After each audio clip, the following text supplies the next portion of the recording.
There's something inherently fascinating about the Joker. Not only is he a dapper dresser with some very powerful punchlines, but he's been the constant crowbar wheel-shaped thorn in Batman's side. He's now risen to the top of Bruce Wayne's pile of villains, and for bloody good reason.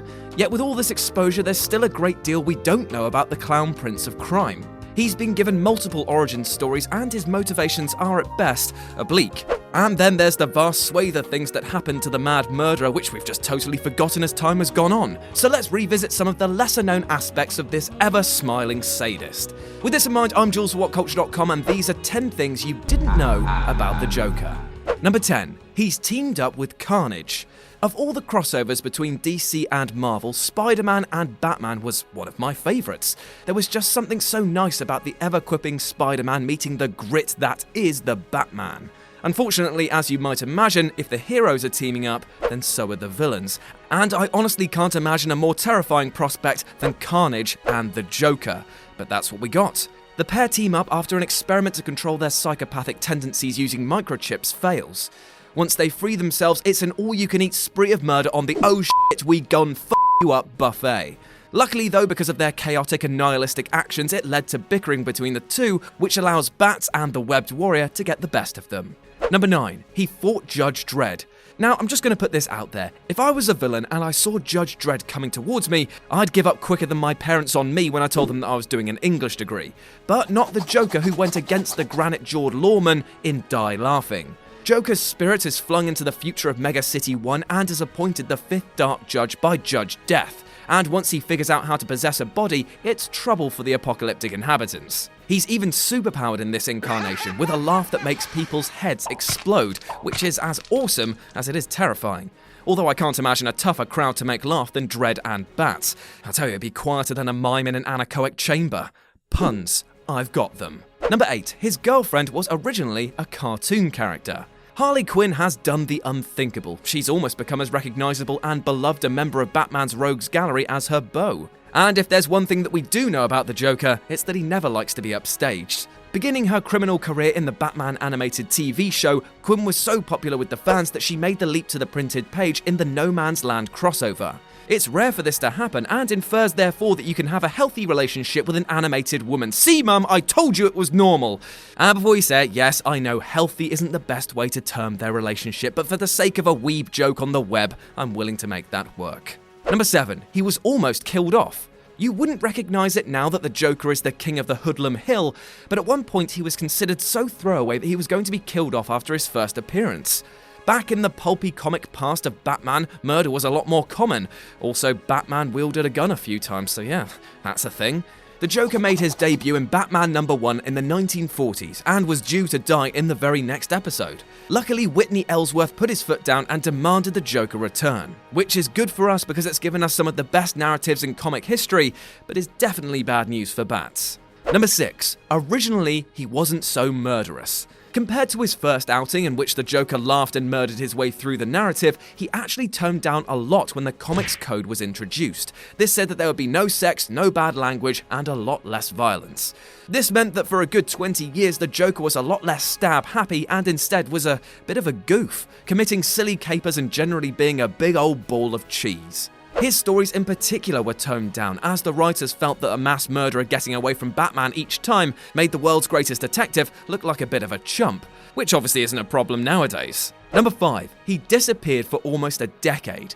Because of all of these circus-based crimes and general doofery, the Joker came to be used less and less in the 1950s, as he just didn't have the staying power and readers cringed at all of his clown-based puns. The low point came in 1964 when he was removed from the roster entirely by editor Julius Schwartz. And it would stay that way for almost 10 years. It's sort of hard to believe now that the Joker, the greatest villain in Batman history, just plain wasn't appearing in print between 1964 and 1973. Luckily, it was down to Neil Adams who brought back a revolutionized version of the Joker, complete with homicidal tendencies. Number 4. The long-lost live-action Joker. Romero, Ledger, Nicholson, Hamill. There have been several powerful incarnations of the Joker in visual media, with each actor bringing something totally new to the table. Yet did you know that he also appeared as a cameo in the short-lived TV series Birds of Prey?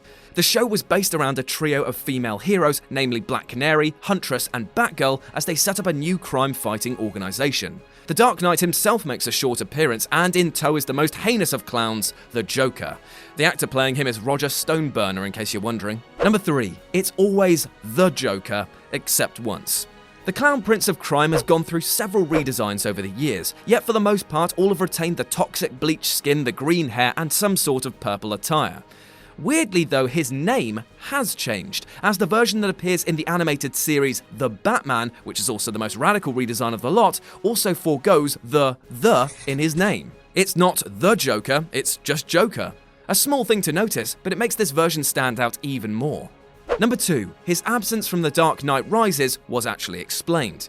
The tragic death of Heath Ledger pretty much precluded his appearance in the third of Christopher Nolan's Batman films, which from the sounds of it threw quite the spanner in the works for the director. Ledger's insane, genuinely frightening depiction of the Joker was supposed to be the central antagonist of The Dark Knight Rises, but for obvious reasons he ended up being replaced by the much different Bane. The audience knew why the Joker wasn't appearing, and recasting was obviously out of the question, but his disappearance is never addressed in the film itself, so what gives?